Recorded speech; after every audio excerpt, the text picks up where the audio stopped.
ដៃកងថ្ងាស់ស្រណោះណាស់ម្ចាស់ស្នេហ៍កាលអូនរៀននៅស្រុកស្រែខែដកស្ទូងភ្លៀងធ្លាក់ជោគជាំកងកញ្ចាស់មួយជួយឲ្យបងបានដប់មុំចៃដន្យថ្ងៃមួយភ្លៀងធំដួលរលំអូនអោបកបងអនុស្សាវរីយ៍បានញោមញីដួងចិត្តមិនគួរឃ្លាតកាយណាយចិត្តជុំជីវិតគួចផ្ដាច់បេះដូងរូបអូនមានភ័ព្វបានផ្លាំងទៅរៀនទីក្រុងអូនផ្លាំងទាំងពណ៌បេះដូងដល់ដីក្រុងអូនភ្លេចស្រុក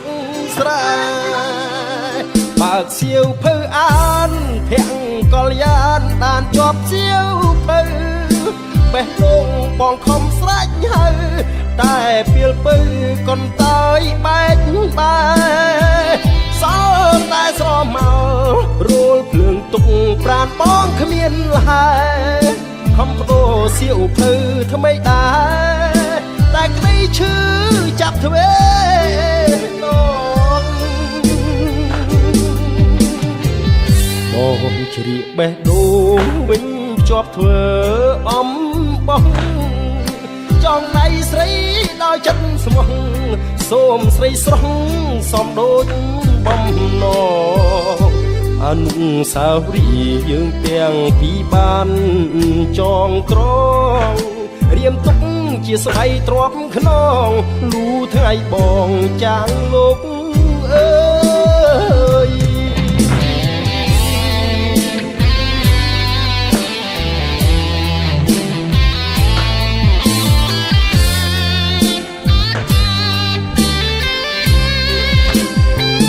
បើសៀវភៅអានភ័ក្រកល្យានតាមជាប់សៀវភៅបេះដូងបងខំស្រេចហើយតែពីលពៅកុនតើយបែកបាយសល់តែស្រោបមករួលភ្លើងទុកប្រានបងគ្មានហើយ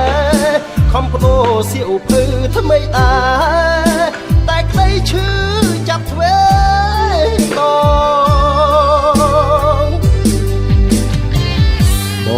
ជ្រៀកបេះដូងវិញជាប់ធ្វើអំបោះចងដៃស្រីដោយចិត្តស្មោះសូមស្រីស្រស់សំដូចបំណងអនុស្សាវរីយ៍យើងទាំងពីរបានចងក្រងរៀមទុកជាស្បៃទ្រាំខ្នងលូថ្ងៃបងចាងលោកអើយអនុស្សាវរីយ៍យើងទាំងពីរបានចងក្រងរៀមទុកជាស្បៃទ្រាំខ្នងលូថ្ងៃបងចាលោកអើយ